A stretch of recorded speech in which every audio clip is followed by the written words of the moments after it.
because she won't talk about what's going on in their relationship. And so, not tonight, honey, I have a headache. Maybe due, not because she's married to a difficult person, but she's trained him that she won't deal with anxiety. So he always gets his way. But she's chronically irritated, but not sharing it.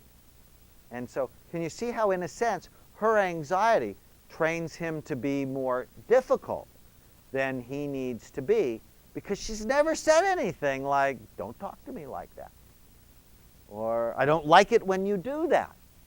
So he has no clue. They predict the worst. They are filled with what we call ants, automatic negative thoughts. And the automatic negative thoughts that people with anxiety disorders have are fortune-telling ants. They predict the worst, and then they make it worse. We're going to spend some time talking about ant therapy today. Sometimes their basal ganglia work so hard they just can't stop working. They're like the Energizer Bunny. Now, if the basal ganglia get hurt, or they're too low, as happens in Parkinson's disease, they have low motivation. They have low energy, and they often get depressed. So pure anxiety, what you're going to see are both physical and cognitive anxious symptoms. Nervousness, panic attacks. They avoid situations that they think are at all going to make them nervous. They have a lot of muscle tension. Their heart pounds. They have nausea, dizziness. Masterful at predicting the worst. They have fears and phobias sometimes. They avoid conflict. They're so worried about what other people think of them. So I teach them the 18-40-60 rule, which says when you're 18, you worry about what everybody's thinking of you. When you're 40, you don't care what anybody thinks of you. And when you're 60, you realize nobody's been thinking about you at all. People spend their days worrying and thinking about themselves, not you. But they don't know that. I mean, they're just racked with social anxiety. They startle easily. They freeze more in social situations. They're shy, they're timid, easily embarrassed. And they sometimes bite their fingernails.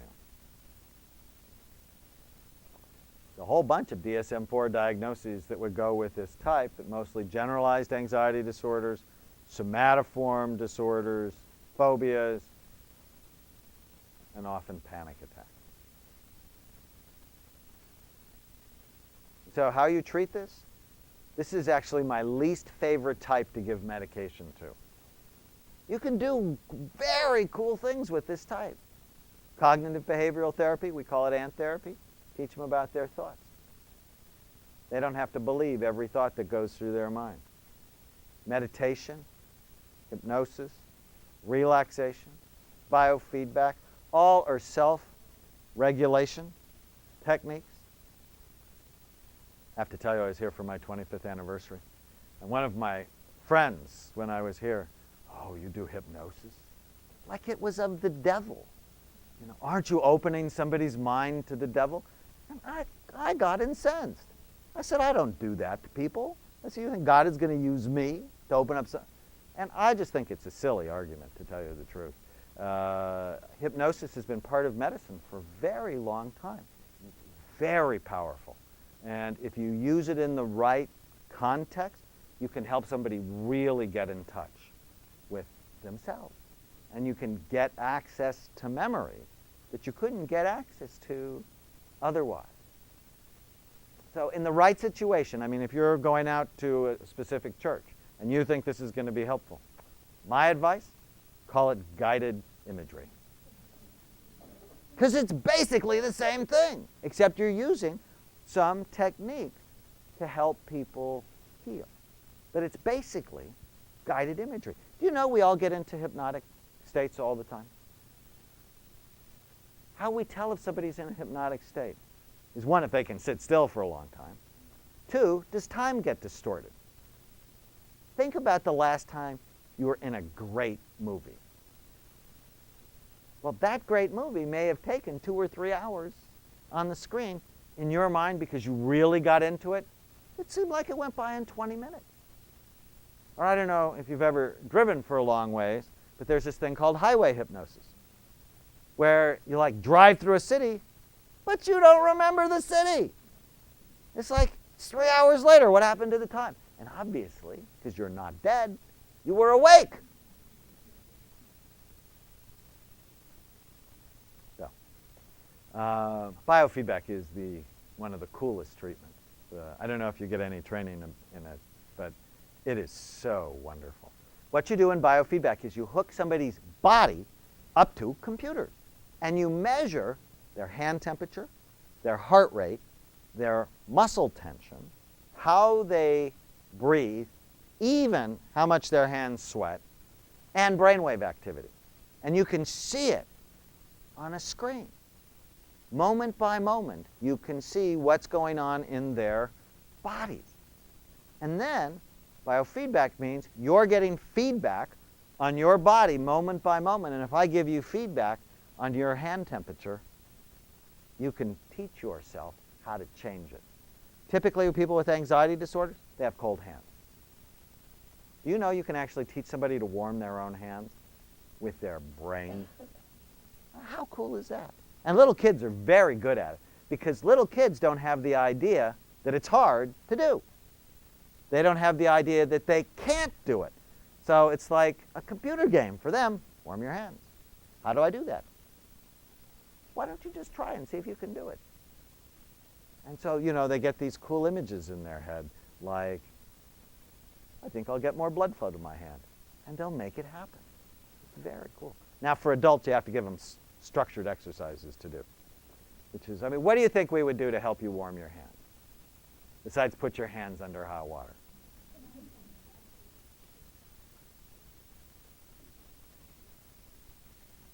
Images. We have people think of warming things.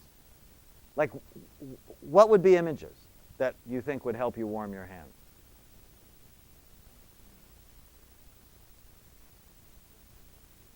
A hot cup of decaf coffee. That's right. Oh. Hot coffee, hot tea, hot cocoa. Just holding a warm cup. You can already feel increased blood flow to your hands if you do that. What else? The sun. Especially since we, you know, here in Newport Beach, putting your hands in the sand. Whoa. I love that. Right? Or being out on the patio and just let the sun warm you. What else?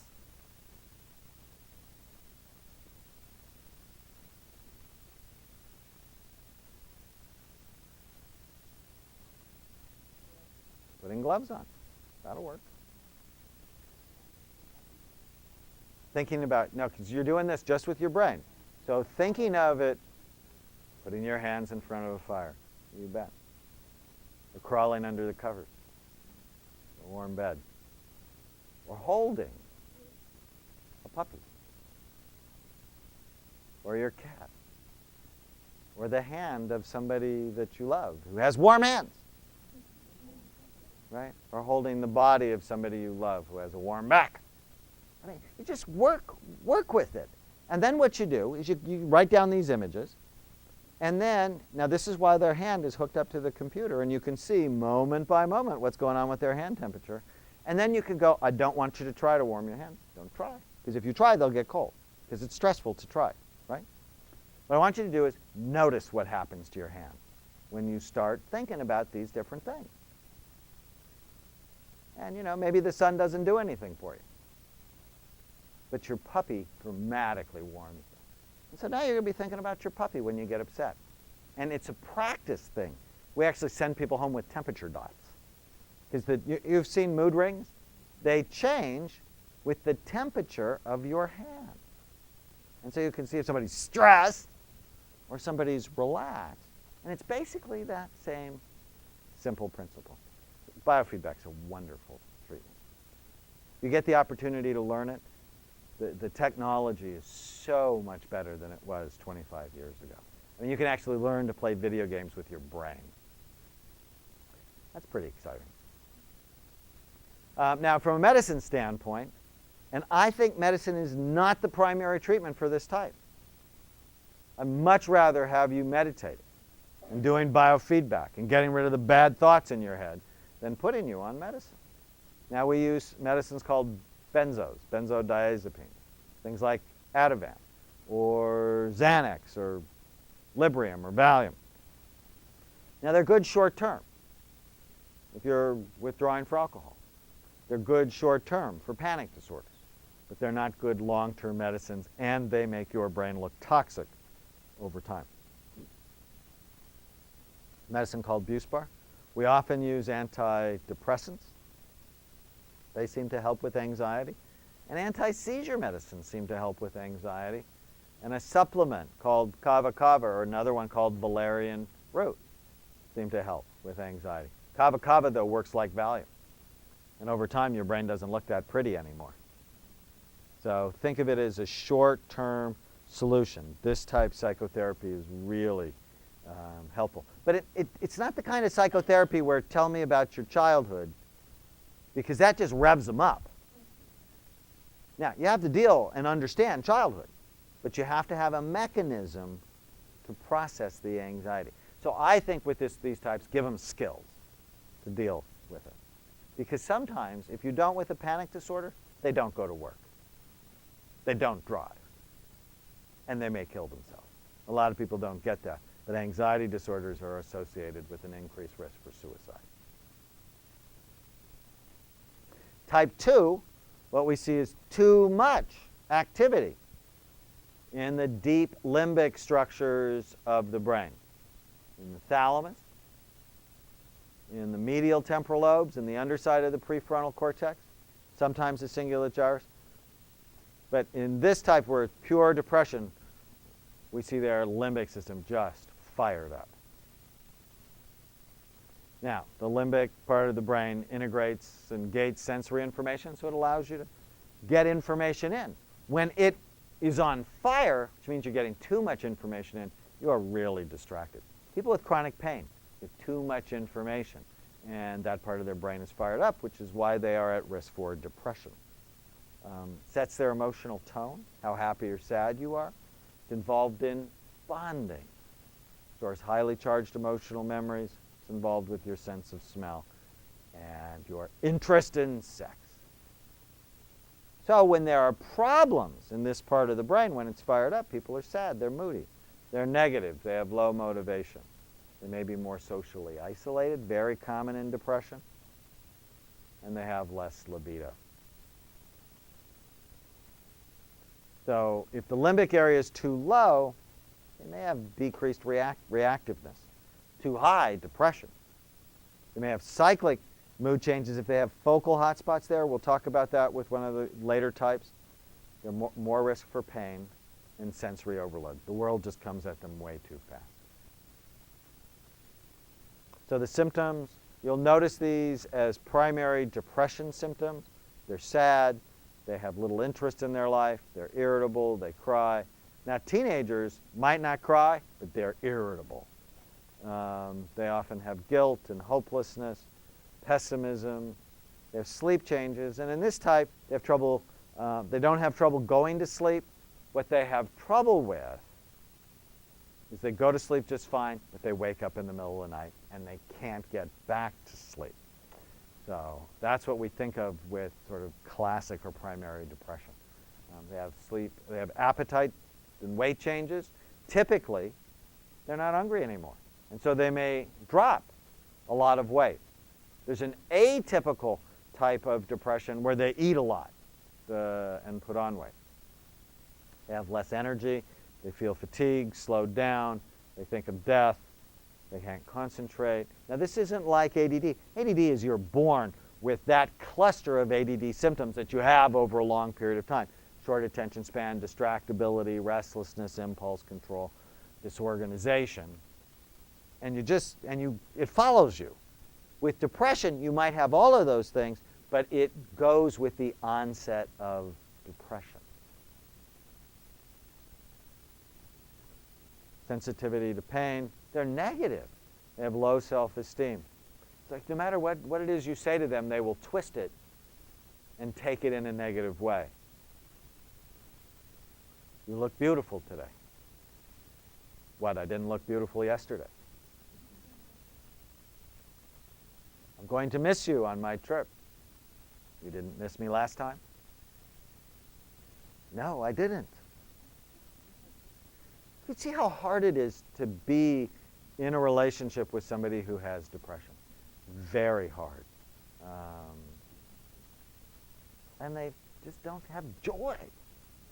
They have this sort of persistent feeling of being bored. So the DSM-4 diagnoses are major depression with anhedonia. Anhedonia means you get no fun. Nothing sort of interests you. The things that used to bring you joy, they don't even bring you joy. And dysthymia is chronic, sort of like a chronic low-level depression. Now there's a thing called double depression. It's on our boards. It's a board question. What is double depression? It's where you have dysthymia, and then on top of that you get slapped with a major depression. So this type responds nicely to cognitive behavioral therapy if you got the right type. So we call it ANT therapy. Therapy for your automatic negative thoughts. Exercise is so helpful for this. Physical exercise boosts blood flow to the brain. Increases serotonin availability to the brain. Increases endorphins to the brain. You want to keep your brain healthy? Get your heart rate up every day for a half an hour. Diet. Higher protein, lower carbohydrate diet. And fish oil. I can't tell, I think everybody should take fish oil. Highly distilled, high quality, molecularly distilled fish oil. I think it's better for you than fish. Because the fish that you catch in the ocean has mercury in it and other sort of pollutants. You get really high quality fish oil. A brand I like is Nordic Naturals. There are a couple of other brands I like, but you're getting sort of the good stuff that has all the bad stuff distilled out of it. From a medicine standpoint, we use antidepressants. Now, if they don't have a cingulate, we don't use serotonin antidepressants. Increased activity in the anterior cingulate gyrus predicts a positive response to an SSRI, selective serotonin reuptake inhibitor. If you don't have cingulate gyrus symptoms, think about Wellbutrin. Think about something else than Prozac and her 6 sisters. Right? The SSRIs, Prozac, Zoloft, Paxil, Luvox, Celexa, Lexapro, the 5 sisters. The Prozac and her 5 sisters. Those work when you have cingulate gyrus hyperactivity. Okay? Now you're going, but how do you know? Well, do they have cingulate gyrus symptoms? We'll talk about that. From a supplement standpoint, SAMe. I love SAMe. SAMe is a wonderful supplement. It stands for S-adenosyl methionine. It's something called a methylator. It adds methyl groups to other neurotransmitters and raises the levels of serotonin, norepinephrine, dopamine. And you get your joints lubricated at the same time. So if I have somebody who has pain and they have this type of depression, I start with SAMe. People go, oh, supplements, they don't work. They work. You just have to get them for the right type. You see how that's important? You just can't get your supplement information from the 17-year-old clerk at Walmart. Right? But that's what happens. And they go, oh, supplements don't work. They work. You just have to be smart about it. Type 3, much more common than type 1 and type 2. What we call mixed anxiety and depression. They're symptoms of both anxiety and depression. And so the treatments are really a combination. So they would get ANT therapy, and they would get fish oil, and they would get exercise, and maybe an antidepressant. So what we see in mixed anxiety and depression is increased activity in the limbic structures, increased activity in the basal ganglia. Very common. Now, type 4 is what we call overfocused anxiety and depression. Overfocused anxiety and depression, increased activity in the cingulate gyrus. The cingulate gyrus is what? It's the gear shifter, the part of your brain that lets you go from thought to thought, move from idea to idea, be flexible, go with the flow. We will talk a lot about this thing, because when it works right, you're flexible. When it works too hard, you're rigid. And a lot of the clients, the patients that you will see over time, have problems with cognitive rigidity. So, cingulate gyrus runs right down the middle of the prefrontal cortex, involved with shifting attention. Cognitive flexibility helps you go from idea to idea, see options, go with the flow, be cooperative with your course director. Helps you be flexible when it works too hard. It's not nice. When it works too hard, you worry. What's a worry? You just get stuck on a thought. Can't let it go. You hold grudges. You might get stuck on a thought. Now, it may be as in obsessive compulsive disorder, where you get stuck on an ego alien, awful, terrible thought, right? Like, I can't get near that table because that table has a piece of glass on it. And if I get near the table, I'm going to grab the glass and slit my own throat. Now, even though you've never done anything like that, it's that thought that goes over and over and tortures you. Or you could just get stuck on any thought, like your husband said something insensitive to you, like husbands tend to do. In your mind, you didn't hear it once. He only said it once. In your mind, you heard it 10,000 times. And then you act toward him as if he said it 10,000 times. Can you see how this could be a problem in relationships? Get stuck on behaviors. Could be compulsive behaviors, like checking locks or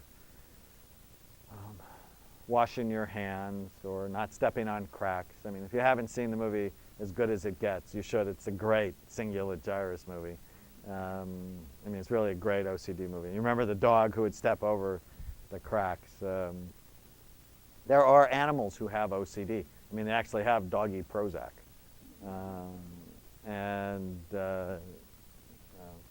So it might not be as blatant as you washing your hands 50 days, but you may get stuck on pornography on the internet.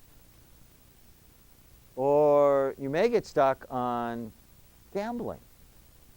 Or you may get stuck on alcohol.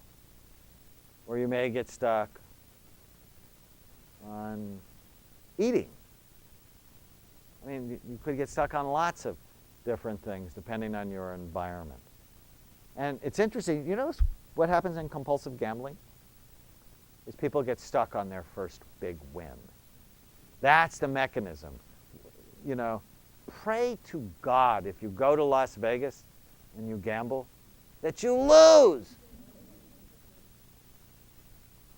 As you're playing blackjack, dear God, may I bust on this hand. Because if you win a lot of money, odds are it's going to keep you there until you put it all back.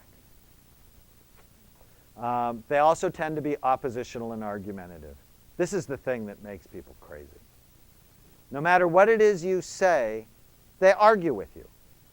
And little children, I see lots of little kids, and they typically argue with their parents. In fact, I asked this question. You should write this down if you're going to see kids at all. How many times out of 10, when you ask a child to do something, will they do it the first time without arguing or fighting with you? And the normal answer, we did a normal study once, the normal answer is 7. 7 times out of 10, children will do what you ask them to do without giving you grief if they don't have learning or emotional problems. If parents say 3 times or less, you need to be thinking about this thing called oppositional defiant disorder. And typically, parents of these kids go, never. Maybe once last month. That is the typical answer. Because no matter what it is you say, they argue with you. I've started, actually, because it's more interesting, start by asking the children.